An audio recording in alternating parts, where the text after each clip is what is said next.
بسم اللہ الرحمن الرحیم۔ آج بات کروں گی میں اسٹیٹ سبجیکٹ کے بارے میں اور 1974 کے اس ایکٹ کے بارے میں جہاں پہ اکثر کشمیر کے اندر یہ ایشو جو ہے وہ زیر بحث رہتا ہے۔ سب سے پہلے میں بات کروں گی اسٹیٹ سبجیکٹ کے بارے میں۔ بہت سارے لوگ جو ہیں وہ اس کے بارے میں نہیں جانتے۔ آزاد کشمیر کے اندر ایک ایسا قانون ہے کہ وہاں پہ کوئی بھی غیر ریاستی جو شخص ہے وہاں پہ وہ زمین نہیں خرید سکتا، اور جب تک کہ اس کے پاس اسٹیٹ سبجیکٹ نہیں ہوگا وہ وہاں کا باشندہ نہیں کہلاتا۔ اور اسٹیٹ سبجیکٹ صرف انہی کو ملتا ہے جو وہاں پہ نسل در نسل وہاں پہ رہ رہے ہیں، یا وہاں جہاں پہ ان کی پیدائش ہوتی ہے، یا یہاں سے جو خواتین جو ہیں وہ شادی کر کے جاتی ہیں انہیں یہ اسٹیٹ سبجیکٹ دیا جاتا ہے۔ اس کا مطلب یہ ہے کہ کوئی بھی غیر ریاستی جو شخص ہے وہاں پہ وہ زمین نہیں خرید سکتا، وہاں پہ کاروبار نہیں کر سکتا۔ اور جب 1846 سے لے کے 1947 تک جو ہے وہ ڈوگرا راج وہاں پہ رہا، تو جو آخری جو ڈوگرا تھا جس کا نام ہری سنگھ تھا، اس نے یہ 1927 کو اسٹیٹ سبجیکٹ لگایا، کیونکہ اس وقت تو شاید وہ جانتا بھی نہیں تھا کہ ایک ملک جو ہے وہ وجود میں آئے گا، پاکستان جس کا نام ہوگا، اور یہ میری جو ایک ریاست ہے وہ ایک ڈسٹریبیوٹڈ ہو جائے گی، اور اس کا ایشو جو ہے وہ یونائٹڈ نیشن تک چلا جائے گا۔ اور آج آپ دیکھ لیں کہ آزاد کشمیر کے اندر یہ ابھی تک ویسا کا ویسا ہے اسٹیٹ سبجیکٹ، کوئی بھی غیر ریاستی شخص جو ہے وہاں پہ زمین نہیں خرید سکتا۔ لیکن وہیں پہ میں بات کروں گی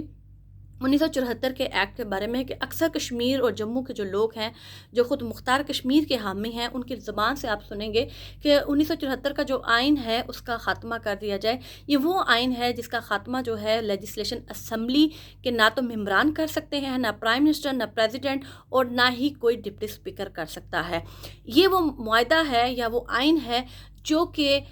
ایک پرومس آپ اس کو کہہ سکتے ہیں کہ کشمیر کے لوگ جب بھی وہاں پہ ایم ایل ایز یعنی کہ ممبر آف لیجسلیشن اسمبلی میں اپوائنٹ ہو کے آئیں گے، چاہے وہ ووٹ کے ذریعے آئیں، چاہے وہ الیکٹ ہو کے آئیں، چاہے وہ کسی بھی طریقے سے وہاں پہ اسمبلی کے ممبر بنیں، یا وہ کسی بھی عہدے پہ آئیں، تو ان کو پاکستان کے ساتھ یہ پرومس کرنا پڑتا ہے کہ ہم جو ہے جب بھی ریفرینڈم ہوگا تو ہم الحاق پاکستان کریں گے۔ بہت سارے خود مختار کشمیر کے حامیوں کو یہ تکلیف ہے، کیونکہ وہ خود مختار کشمیر کی بات کرتے ہیں اور وہ الحاق پاکستان کا وعدہ نہیں پاکستان کے ساتھ کرتے۔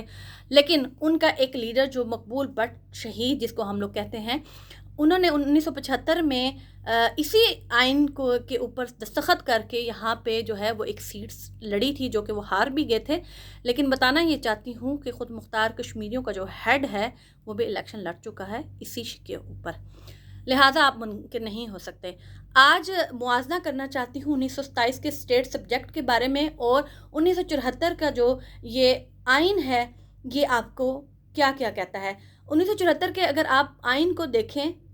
اس قانون کو دیکھیں، تو اس میں یہ بھی کہا گیا ہے کہ جو کشمیر میں جو لوگ ہیں وہ غیر ملکی تجارت نہیں کر سکتے، ایک دوسرے کے ساتھ تجارتی معاملات کسی بھی غیر ملک کے ساتھ نہیں کر سکتے۔ جب آپ نے اسٹیٹ سبجیکٹ لگایا تو اسٹیٹ سبجیکٹ کا مطلب یہی ہے کہ کوئی بھی غیر ریاستی یہاں پہ نہ تو زمین خرید سکتا ہے، نہ بزنس کر سکتا ہے،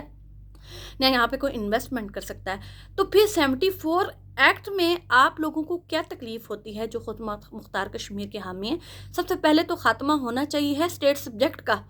یہاں پہ غیر ملکی لوگ بے شک مت آئیں، لیکن پاکستان کے جو امیر نامی گرامی لوگ ہیں ان کو انویسٹمنٹ کرنے کا پورا حق ہونا چاہیے۔ کشمیر کو اگر آپ شہرگ اپنی کہتے ہیں تو پھر آپ لوگوں نے ہی یہ قانون بنائے، ان قانون کا خاتمہ کر کے کوشش کی جانی چاہیے کہ کشمیر کے اندر وہ تمام سہولتیں میسر آنی چاہیے جو کہ آپ پاکستان میں لوگوں کو دے رہے ہیں۔ یہ نہیں ہے کہ یہاں پہ کوئی دودھ کی نہریں بہہ رہی ہیں، لیکن کشمیر کے اندر بہت زیادہ جو ہے وہ ایشوز ہیں، کیونکہ وہ پہاڑی علاقے ہیں۔ وہاں پہ میں ایک اور بات کہنا چاہتی ہوں کہ چاہے وہ 74 کا ایکٹ ہو، چاہے وہ اسٹیٹ سبجیکٹ ہو، یہ کوئی صحیفے نہیں ہیں جن کو ختم نہیں کیا جا سکتا، یہ کوئی اللہ تعالیٰ کا قانون نہیں ہے، یہ انسانوں کے بنائے ہوئے قانون ہے۔ تو ان کو ختم کر دینے سے اگر لوگوں کے مسائل حل ہوتے ہیں اور کشمیر کے اندر گلگت بلتستان کے اندر جو ہے وہ اچھی پروگریس ہوتی ہے، تو ان قانون کو ختم کرنا میں کوئی حرج نہیں ہے۔ یہاں پہ ایک اور بات بھی میں کہنا چاہتی ہوں کہ آپ لوگوں نے دیکھا ہوگا کہ گلگت بلتستان جو ہے وہ ہمارا سی پیک کا گیٹ وے بھی ہے۔ آپ کو آنے والے وقت میں بھی اس تمام جتنی بھی آپ نے آئین اور قانون سازیاں کی ہیں ان میں تبدیلی تو لانی ہوگی۔ اور وہیں پہ میں ایک اور بات کہنا چاہتی ہوں کہ جس طرح سے ہندوستان نے 370 اور 35A کو ہٹایا اور ہم نے